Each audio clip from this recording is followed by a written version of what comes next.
Again, was there's Kevin. That was great, Kevin it's all very impersonation. random. Yeah. Yeah, it was Kevin. All right, so we're live on our Facebook, LinkedIn, and YouTube pages right now.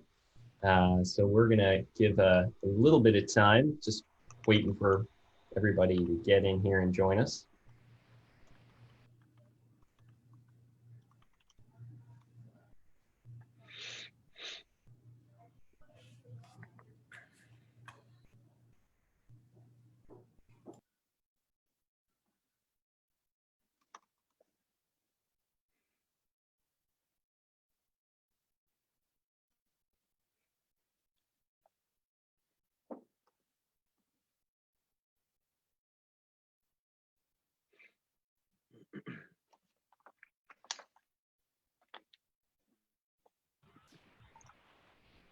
All right.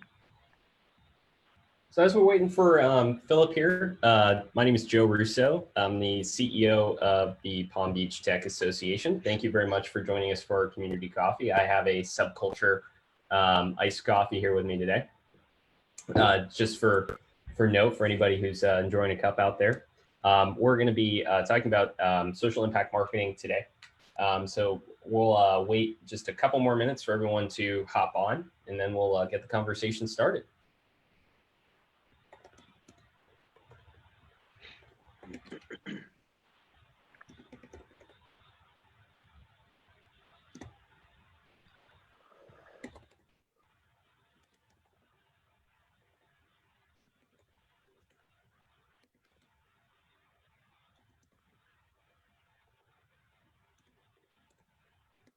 Hey, Sam, are you still on Facebook?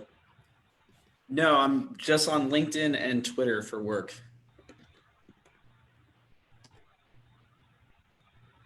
There was a lack of productivity on those channels, so it's probably best to remove them. Wait, a lack of productivity on Facebook? No way. Yes, yes, sir.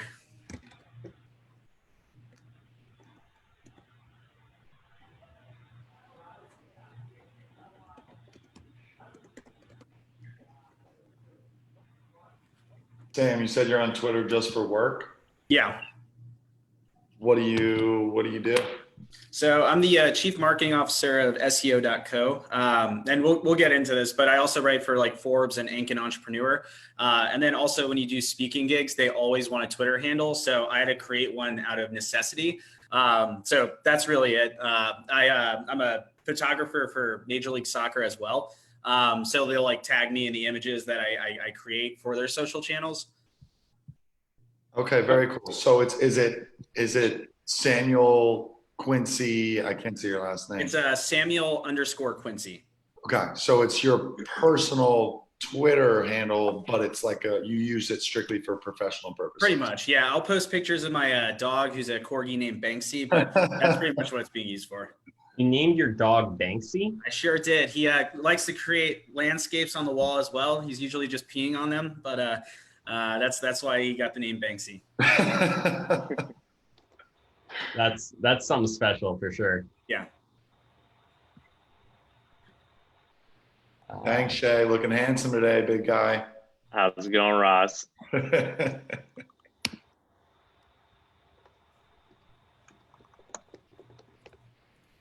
All right, we're just waiting on our last guest here to join us, and we'll get going.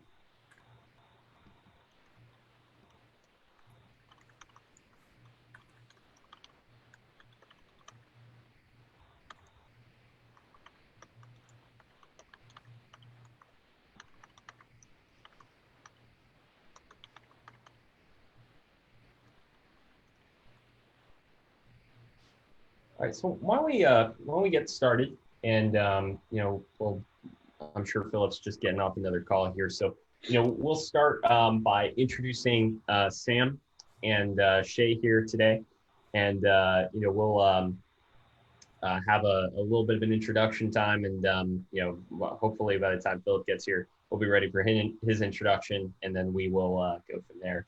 So really excited to have this group of folks here with us. I mean, these three guys are, experts in the field of marketing, more so than I can think of in our area. So let me introduce them. I'm going to try and do a nice little formal introduction, and they can have maybe some time to tell you about themselves just a little bit directly. But we'll start with Shay Berman.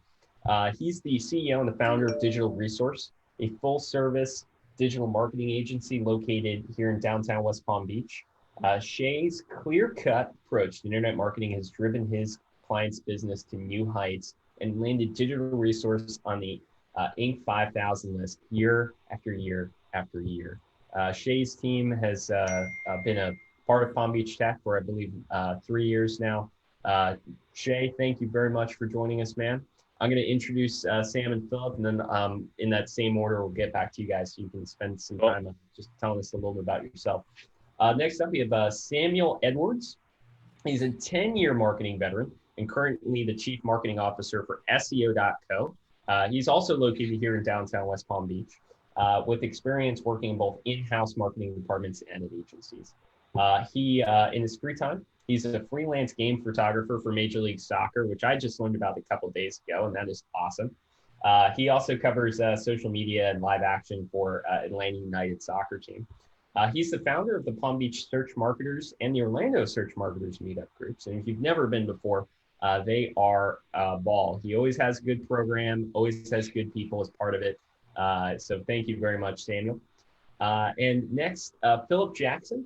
He's the Chief Commerce Officer at Something Digital, an award-winning multidisciplinary interactive agency specializing in e-commerce, website design, digital marketing, user experience.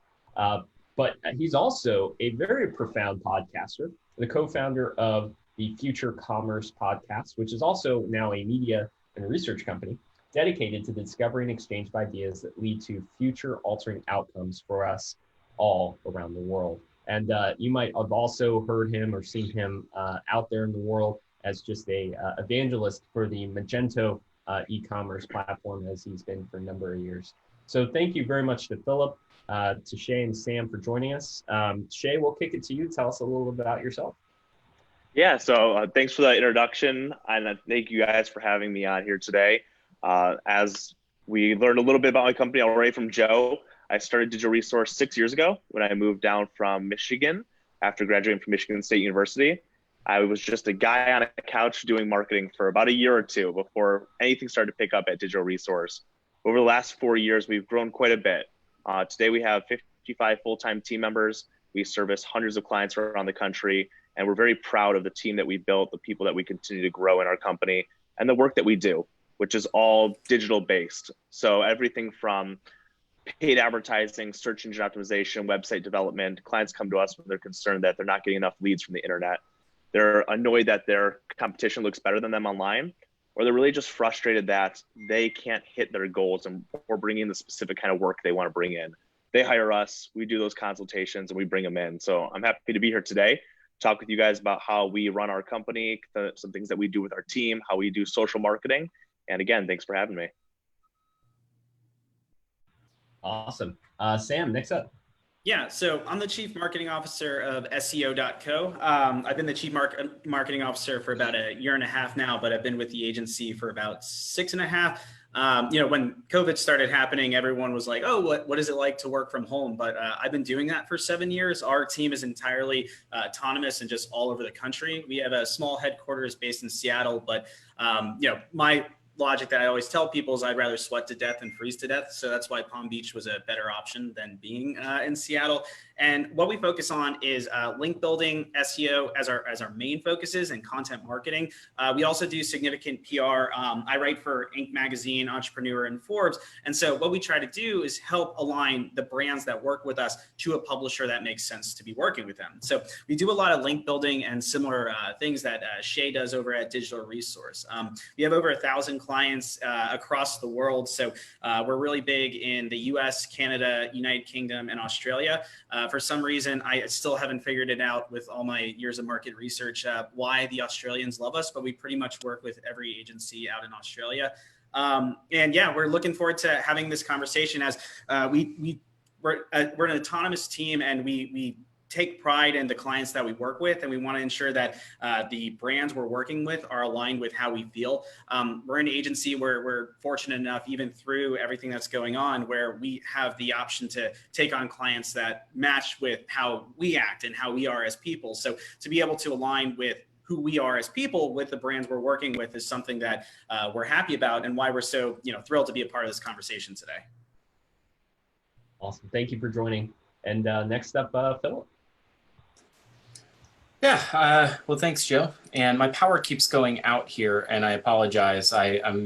It may cut in and out at any moment. I don't know what's happening, so sorry. You did a great job in the intro, Joe. I would say that outside of like the work that I do every day, I think the thing that is most important is, well, there's a number of things that are important, but the first is kind of realizing when to look outside of your organization for help, because that's usually when you start thinking about working with a company like mine.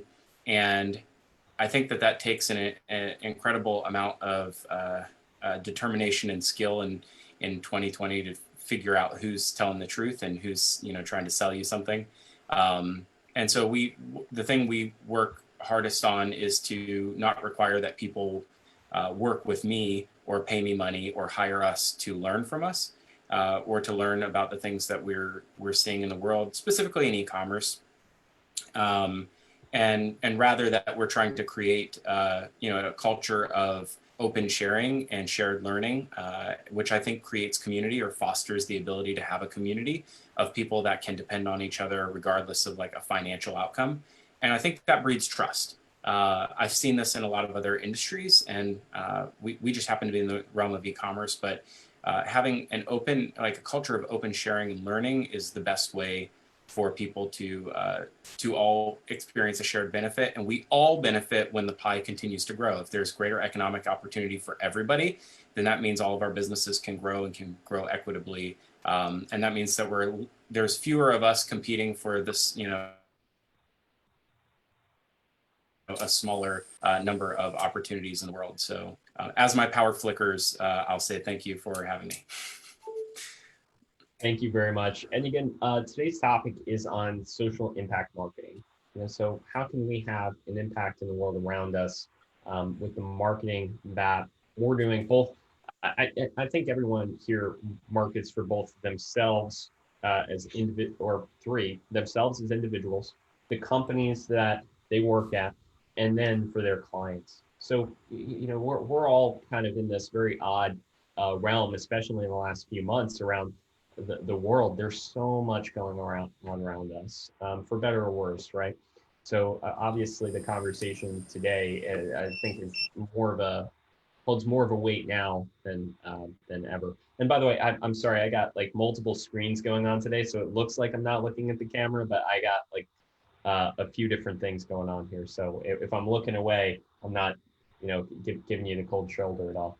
But we'll start with a few questions, and I'd love to make the dialogue today as conversational as possible.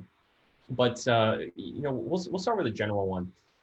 What advice do you have for your companies or clients who are struggling to decide a direction for their social impact marketing? So they want to do something, but they're not exactly sure kind of where to go with it.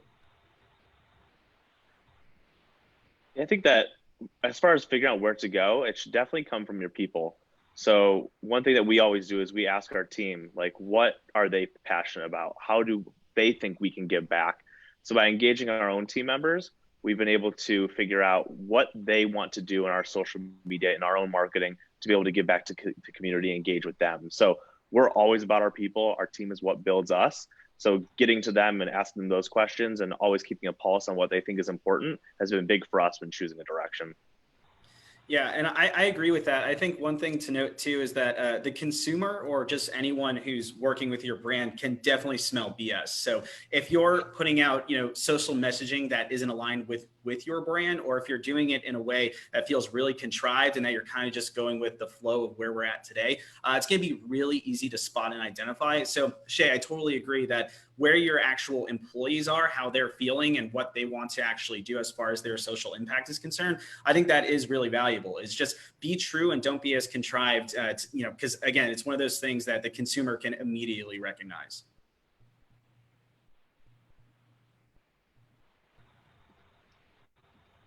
And Philip, are you still there? I think actually his internet went out again. He's having one of those days, obviously. So with that, you both kind of hit on like the contrived, market, just saying something to say something, and not really meaning that. What's the negative? What's the blowback of that? Of making a statement where the company doesn't necessarily represent it, maybe gets called out for it. Have you seen any examples of that just kind of going the wrong way? So I think there's the internal and the external side. On the internal side, when we do something that's not really in line with our goals, our values, our team feels it. Like they engage less with the social media post, they engage less with our actions about it. We definitely feel it in the company. I think that's where the feeling comes first, because if we're trying to make these initiatives and our team isn't on board, we're starting to feel it before it even makes it online or makes it to the public for other people to see that. And so then when the public sees it, I can only imagine their feelings not being even more so lined up when our team wasn't on board in the first place. Yeah, I don't want to out any specific brands or anything, but I'm sure, a number of you people within this group have seen it on LinkedIn, where a lot of people are making, go with the flow posts that are kind of going with where we're at today with, first with COVID and the response to COVID, and then now with everything that's going on as far as the riots are concerned.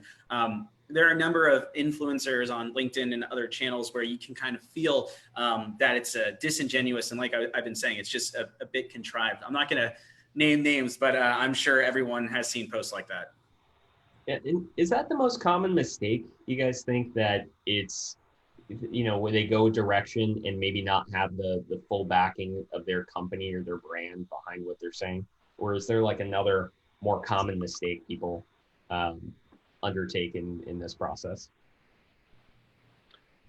That's a great question, Joe. I think that's definitely a big one, especially when you're a company that's about your people. Not all companies are. There's a lot of companies that make moves about their people being on board, and that's the kind of company they are, and their people even know it and just is what it is. I think for most companies and companies that do care about their people, the people are the brand, and you're going to feel it there first. So yeah.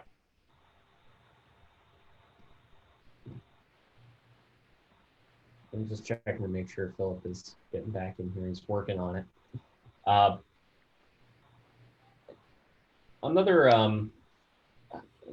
thing on it, I think you both kind of hit on the obvious fact, but today's market environment now, we have both COVID-19 and more recently the riots around Black Lives Matter. And a lot of companies and organizations, I think, have come out very strongly around both of those points, and not just in a hollow fashion, right? But in a very much like we're doing what we can to do the right thing here in every possible level. What have you been working on with your clients around both of these things in today's markets? In today's market, and maybe don't hit on everything, but maybe a couple points that you feel comfortable in sharing that you're working on with a couple of your companies. One of the biggest things is that we have a lot of clients in the healthcare space and in like the physical interaction space, I guess you can call it, where they're physically interacting with people, like gyms, just healthcare in general. And so a lot of the patients, the clients, the customers are concerned with the cleaning that's going on, concerned with how they're still going to have the same experience at the gym with keeping things clean for COVID. So a lot of our messaging has had to been curtailed to talk to the COVID message about how they're putting these safety precautions in place, how they're doing social distancing, how they're limiting certain type of actions, how they aren't offering some services like they used to be, at least right now. So a lot of it just comes down to making people feel comfortable and feel safe. And that's kind of always how it is in healthcare. There has to be a spin in the message in terms of that just a little bit, but now even more so, that has to be the forefront of all the messaging, is that health and safety side of the awareness. And then you mentioned the Black Lives Matter thing. As far as what we're doing with our clients, it's obviously an extremely political thing. We have clients reaching out on their own with specific messaging that they want, and we're giving them advice based on who their audience is. But for the most part, we're letting our clients talk with us about what actions they want to take and not take any actions on their behalf. Yeah, and I agree with that. A lot of it is, being, an outside agency. We're not the direct arm connected to these brands, right? So they are a lot closer to it than we are. We can provide messaging that we think would be best, but ultimately they're going to know their brand better than any other brand. Shay has hundreds of clients. We have hundreds of clients. So to say specifically what works for this one dentist isn't going to necessarily, what might work for a dentist in Palm Beach isn't going to work for a dentist in Lake Worth, right? As far as the messaging is concerned. And so for us, we've been thoughtful on that as far as the riots are concerned. As far as COVID's concerned, for the in-person, businesses that physical touch and being close to them, we're having them pivot more into doing Zoom meetings and doing things virtually and pivoting to this new landscape of what it is. And so one thing that we as an agency experienced, and I think a lot of agencies did, was as soon as the government, everything started closing down as a result of COVID-19, we had clients that were sending frantic emails like, oh, we need to pause these campaigns until we figure out what's going on. And, after about 2 weeks of that happening, what we recognized was that all the clients realized that now that we're moving into a digital first world, that they need to be reallocating that budget and in fact, putting more budget into digital now that this is the landscape in which users are in. So it's been really about, as far as the COVID side is concerned, about pivoting to the world that we're currently in. But like Shay's saying, also making sure that now things are opening back up, that, restaurants and dentists and things like that feel like it's safe, feel like it's clean, feel like it's secure, and that they're not going to have to worry about, any issues if they have to take their mask off. For instance, if they are at a dentist's office or something along those lines. I apologize for my current power situation. I think that there's an interesting, that's my power supply, by the way. There's an unconsidered situation that we all experience in the brand marketing world, where every brand you've ever done business with in the last 20 years all sent you an email in late March telling you what they were doing for your safety and encouraging you to wash your hands while singing happy birthday. And we started asking ourselves why every brand felt the need to do that. And as we did some research on the topic, we found in some insights that in the same way that 10 years ago, Amazon set the precedent for the best possible e-commerce experience, and other brands followed suit. So a 2-day free shipping is no longer a nice to have thing that only Amazon can do. Now consumers pretty much expect it or demand it from a brand. And if you cannot offer that, there's probably someone out there in the world who will offer it in your stead. And that's sort of the state of consumer expectation now. Consumers have an expectation of your business that you never set with them every day. And what happens is, in its worst form, is it becomes trust washing, and you can glaze over it with a bunch of platitudes of, this is what I believe that I need to jump on the bandwagon with because this is what consumers expect of me. And I think the businesses that do this the best are the ones who have the most honest and open conversation with their customers. The businesses that do this the worst are the ones who just assume that they know what their customers want and they're going to deliver that to them. And in major events like what we just saw in the world with COVID-19, every brand feels obligated to have to pitch into the global and national conversation. And in sort of probably the best example is, we've mentioned in riots quite a bit right here. I would say in actual, a lot of the peaceful protests, consumers and citizens are making their voice heard. I think brands are closer to consumers than they've ever been, and they're reacting to things that are being said on social And so you are seeing brands that are being called out on social by their actual fans, their consumers, and they're feeling pressured into reacting and wading into conversations they otherwise would never participate in. And so I think it's an interesting time in brand marketing and trust building with a customer, because customers have more opportunity to shop their values today more than ever, and they vote with dollars. And I think that that's it's a powerful time. To the other panelist's point, everybody engages that differently depending on who their customer is and what their agency is, or how often their UPS is going off in the background. So I'll digress now, but I think it's an interesting time, and one that we wade into with caution. And we advise everybody a little differently, but I think everybody owes it to the national conversation to speak their mind and live up to their ideals, especially in this time and age. I think some people, I'm not one of them, some people really freaking care what their dentist believes, and they won't do business with your dentist unless they believe a certain way. And I guess, what a time to be alive. That's the world that we live in right now. Gotcha. Yeah, and an interesting point, like that you brought up in March. I feel like every company that I've ever done business with sent me an email. It gave me a really good opportunity to unsubscribe from a bunch of email lists, but it also, just kind of brought up the point of, companies have made just statements this year on the world events around us, in sometimes a very hollow sense, like, hey, we're going to make sure we wash our hands to stop spreading germs, but also sometimes in a in a very impactful sense, like, we are changing the way our company does business. And we saw that even with some of the large companies like Twitter, for example, saying we're going remote, we're not going to be an in-person company anymore. And that's what I would kind of throw out to you guys. Have you heard or seen any very tangible, powerful statements made by companies out there that weren't just marketing, right? But it was something fully said and backed up with, we're changing the way we work because of the events around us? I have to say I've heard a lot, and I can't pinpoint specifically right now the one I probably liked the most and one I felt was the right direction the most. But coming from our own clients, we've had some clients that aren't necessarily changing fully the way they do business, but adding a digital piece to it.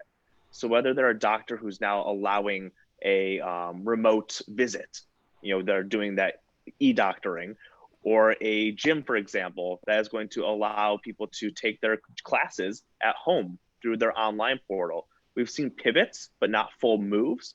And I do hope, this is my opinion, but I do hope that we stay on both tracks, because I think that there is a great amount of people who want to have that in-person touch and communication. There's a great amount of people that, whether it's because they're afraid of coronavirus or they like being at home or doing things online, they're going to prefer that as well. So I think it's opening up the digital doors for businesses. But I do hope that people stay on both sides, allowing the way they traditionally did business and also allowing this whole new avenue that could expand their revenue. Yeah, and to that point, one of the major ones, Joe, you had talked about Twitter going remote. Another one was Google just recently announced that they're giving each employee $1,000 so they can build their own, work from home station and get new desk or computer or whatever it is, how they want to spend the $1,000. So they're actually putting their money where their mouth is, as far as like, here's $1,000 for every employee. Another one that I think has been really interesting to see as far as industry is concerned is anything that's relatively fast as far as food's concerned, with the contactless touch of, whether it's pizza from Domino's and how the app says, call us, we'll bring your food outside and stuff like that. Burger King was one of the ones that I first saw do major TV spend, as far as what I was seeing, saying, look, we're here to serve you, you can still have it your way. We're going to be contactless, and pivoting that route. So restaurant industries for the most part, and, allowing, takeout and updating their apps to be, more safe so that you're not having that direct contact, is one thing that I would say is one that stood out to me most, is just that restaurant space. I wrote a piece, Joe, a few weeks ago for Future Commerce, which we put out an essay every week about sort of the state of affairs in the world of commerce. And, you can't live in our world without engaging in commerce in some way. Everybody has to buy something at some point. So because we're required to engage in commerce just to live, then it creates a really interesting element of friction with the consumer, in that businesses require you to they have to give some sort of charitable or equitable experience to the consumer. We see a lot of consumer privacy laws, especially around digital in Europe, that purport to take those very seriously. Like, you shouldn't have to give up a right to privacy in order to shop. But I believe in this moment we're seeing an interesting thing take place, in that one of the elements of safety and caution that people have in going out into the real world and shopping right now is you have to provide both actual safety, like actual security for customers, and you have to provide perceived security theater so they feel safer on top of it. And I don't know that that's going anywhere. I was at Publix a few weeks ago, like I'm sure all of you were, and all of the temporary printed and handmade signs that were taped up with blue painter's tape are now permanent signs and permanent floor stickers and professionally printed hanging signs. And the social distancing measures are becoming more encouraged, and they're becoming more commonplace. And I believe that there's an element of this that will linger in our society, if not forever, for decades. And why do I believe that? Well, because we still take off our shoes at the airport. That's why. Because I think once we adopt an element of safety and security and trust building with a customer, there is a certain type of a person who will expect that to be there forever. And we will probably see people wear our masks in our society when they go out for the rest of their lives. That's not everybody, but it's somebody. And I think the expectation is that every consumer experience is personal, and everything feels purpose-built for people as individuals. And so to appeal to a certain kind of consumer, businesses are going to have to lead with these kinds of values going forward. And what's funny is they're not necessarily ideological values, even though they're kind of being politicized at the moment. These sort of safety measures are supposed to be just common sense maneuvers to make customers feel good. And I think that will become an expectation in the future. Now, whether they actually deliver on it or not, I don't know. I haven't tested the Purell at Publix to make sure it has a certain percentage of alcohol, but I sure squirt it on my hands because it makes me feel good, because I think it's the right, I should. And I think people are doing that in email, and people are doing that on Twitter, and people are doing that everywhere else too. And it's what an interesting time. With that, actually, that's a good segue into another question I have here. And that's talking about the demographics of consumers. So about 1/3 of the US population is Gen Z, and 40%, and it's 40% of all consumers. And there are a huge reason social impact marketing is being pushed right now. I mean, between Gen Z, millennials, a lot of the younger generations are really pushing for this. So, I mean, I would assume it's not a trend, but do you see that your clients are recognizing the demographics and focusing on that from an age perspective, from a Gen Z millennial perspective, or is it just more of like, we have to do this overarching, we have to do this for everybody, and that's just kind of maybe a piece of the puzzle? I think coming from our clients, just obviously the experience we have working with the clients that we do have, they recognize that it's a younger demographic that has these feelings, but also recognize that that is spreading upwards through the ages.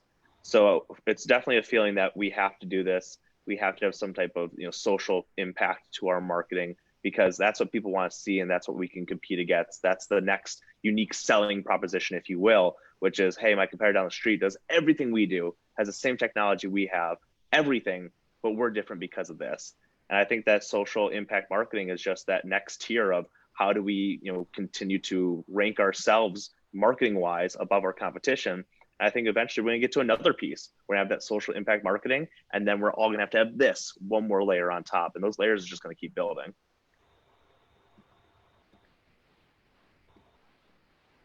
If I could chime in, so Gen Z research is quite a bit of what we do at Future Commerce, and we're doing it for large consumer packaged goods companies. big global household names. And the thing that I keep hearing is we were 10 years late to marketing to the millennial, and we don't want to be, we don't want to be behind the curve in marketing to Gen Z as well.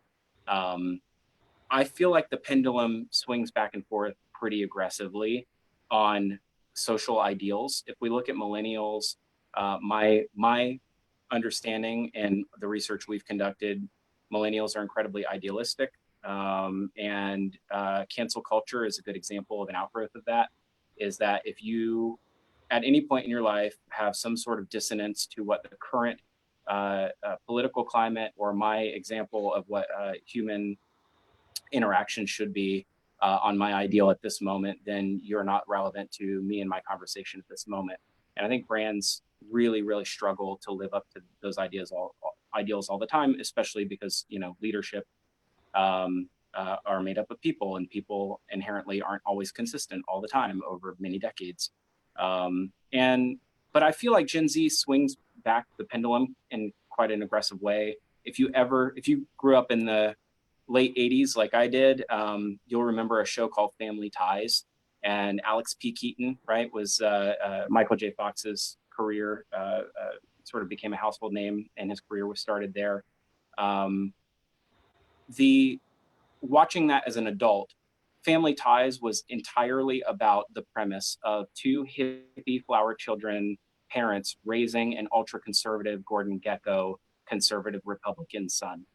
And the polarity that ensues is, how do you raise a generation, and how can this person who is so vastly different from us come from us and from our ideals? And that's because the pendulum swings back very aggressively in sentiment. So I would assume Gen Z, being raised by Gen Xers at the moment, as they come into age and as they're part of the largest purchasing power generation ever known, will have an incredible influence on the culture. I believe they're more entrepreneurial and incredibly way more conservative than their millennial counterparts.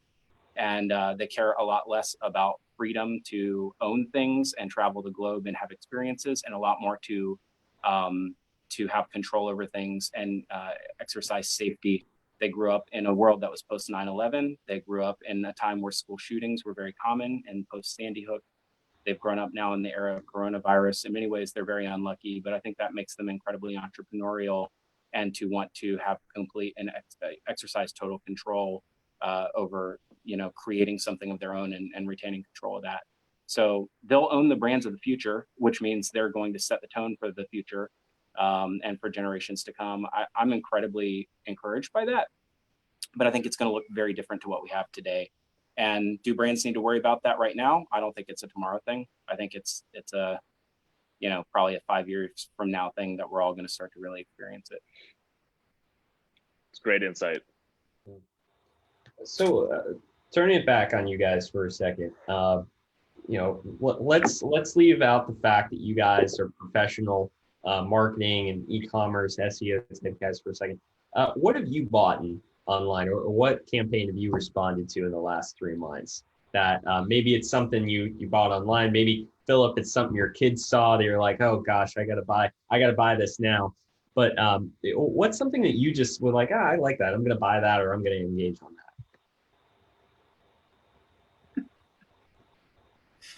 Phillip, I know there's something you bought at some point. I'll go first. That's fine. I'm laughing at myself because I don't really want to tell you. I'm the schmuck who, I've got circles under my eyes now, Joe. I'll be 40 this year, and I'm the schmuck who's buying into the the late millennial marketing of face creams and crap like that. Also, I haven't had a haircut in 3 months, so. The personal care items I'm spending a lot more money on. I find myself to be more influenced these days by Instagram and Instagram marketing than I ever thought that I would be. And I think that they have an incredible platform to shape consumer behavior. I get very concerned about, did I decide one day that I really liked sneakers and that's why I have 90 pairs of sneakers? Or is it because Instagram put me into a lookalike audience of some other guy named Phillip Jackson? And so now, they have forced upon me my desire to like sneakers. I think it's an existential question for our age, but I'm spending too much on skincare right now to think about it. And check out Mail-In and Gets. I like that company a lot, and you can spend an untold sum of money on face creams and for dudes. So. And I'm right there with you, Phil. I think that the last few months I've actually tried to not spend any money, considering we're conserving all that we can. But I used to think about all my personal spending in terms of travel. That's something that I love to do. And since travel has been kind of taken away, I've changed the way I think about the world a little bit. And I've looked into, different kinds of investments and properties. So yeah, it hasn't been because of marketing or any one company per se, but because the world is changing and the way I used to spend it is actually no longer right now. I've looked at how I would typically take that money and spend it, and how now I might invest it or change the way that I do travel, which might be locally, which might be having a piece of land, things like that. Yeah, and to that point, Shay, I too am a big fan of traveling. I think I heard you speak before about how every weekend you're looking to go somewhere new. And Yes. I was, being able to work from home for the past 7 years, I would always do that. There was one year where I was traveling. I was maybe in Florida 12 weeks out of the 52 weeks because I was in every state. And so now with what's going on with COVID and everything, I just bought a jet ski this past weekend. So I plan on being more local as a result of that. There you go. But another thing, as far as products are concerned, that I really like is the Bonobos socks. And so Bonobos is essentially the same. It's got the same mentality as what Tom's does, where you buy a pair of Tom's, they give away a pair of shoes. And so with Bonobos, what they do, because I did a little research into the Tom's and how really a lot of these places aren't really needing shoes. They're like, we're fine on shoes. We have shoes, but with the socks, what they do when you buy a pair of Bonobo socks, they donate a pair to a homeless shelter, which is the most requested item that homeless shelters are getting. So everyone needs socks, and they're comfortable socks. So with that messaging that they do and that branding that they do, that's why I've switched my socks from, the traditional Pumas or Hanes or whatever to Bonobos, and, paying a little bit extra more, knowing that it's contributing to something for a better cause. Yeah, just to clarify, is that Bonobos or Bombas? You know what? You're right. I'm thinking of the jacket company Bonobos. It's Bombas. Yeah. Thanks for clarifying that. I love Bombas. They're really interesting. And right. as a brand marketer, you'll probably find it interesting. I discovered Bombas when they were on Shark Tank, but I didn't remember who they were until I was in a TSA security checkpoint, and they were doing advertising on the security tray for 20% off. And that's how they got me. Going through security, standing in my socks, thinking, man, my socks are really crummy. And I'm looking right at an advertisement for socks. And you buy one, they give one. It's pretty cool. Mm-hmm. So with that, we only got a few more minutes left here. So we'll kind of end on, what your expectations are, and a simple question with that. One, do you think that 2020 has changed the way companies are going to market forever?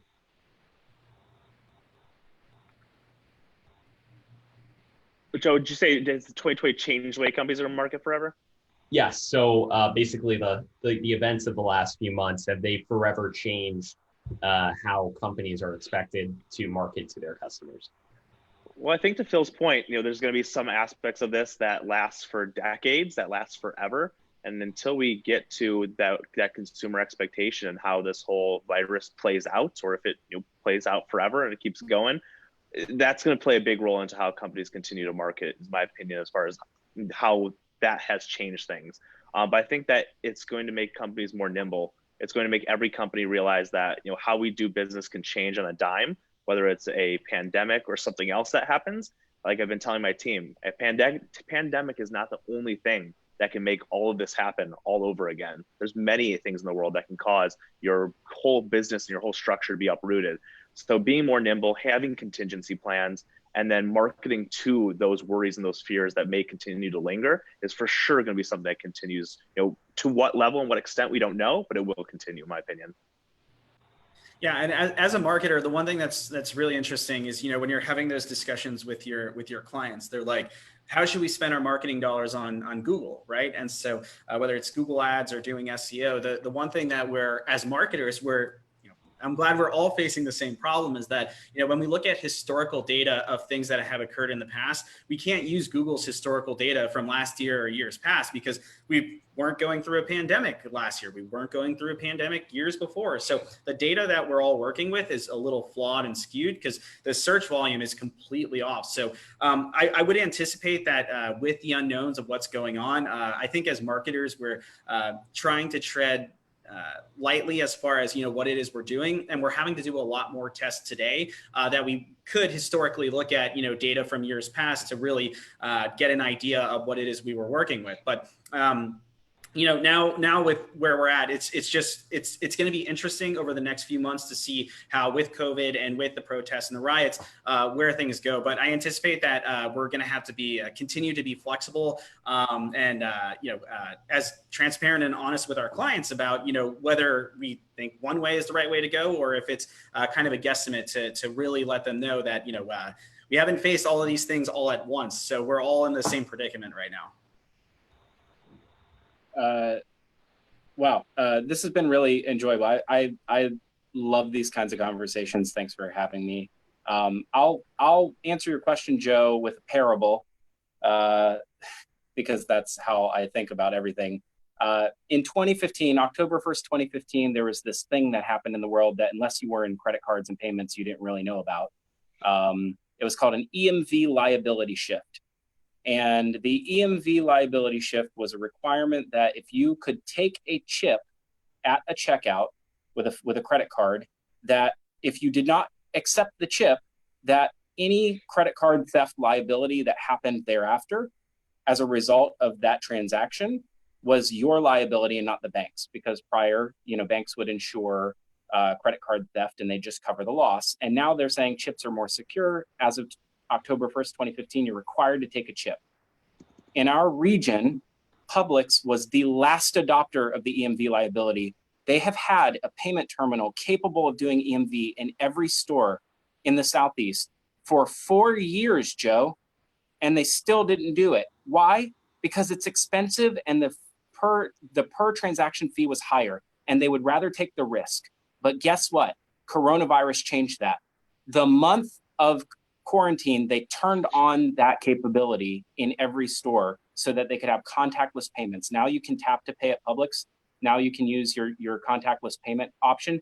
They have had the ability to do it for years, and they waited until now. And I think that kind of technological capability and investment in digital everywhere will be here forever and here to stay. The digital adoption is no longer just a nice to have or a calculated risk or some sort of, it would be great if type of investment. It's not technology for technology's sake. Curbside delivery, in-home delivery, last mile delivery, shipped, Instacart, those are all the kinds of things that are part of social impact now and are trust builders with customers. And I think they are here to stay forever. Because I think, the plexiglass between you and the Publix cashier is going to be there for a long, long time. And it's technology that will bridge the gap between you and the human on the other side of it. And yeah, that's all I have to say about that. This has been great. Thanks, guys. Yeah, and thank you so much for everybody to take the time today. Again, Shay's company's digital resource. You can find them online and on social. Sam's company is SEO.co. You can find it the same way. And then Phillip's company, Something Digital. Again, the same way, but also check out Future Commerce, the podcast, the website. And I believe, Phillip, you're on our podcast this week, right? I sure am. Yeah. Okay. So this Wednesday, Phillip is going to be joining us on the South Florida Tech podcast, which ironically, Phillip helped us start. He was our first call and hey, so we're not going to be able to do anything in person anymore. How do you do a podcast? So we're going to talk a little bit about e-commerce and podcasts and whatnot this week. So thank you all for joining us today. This is going to be available online on Facebook and LinkedIn after the fact, but enjoyed the conversation, enjoyed my coffee while it was going on, and hope everyone has a great week. Thanks for having us, Joe. See you guys. Thank you. Thank you all. Thanks, Shay.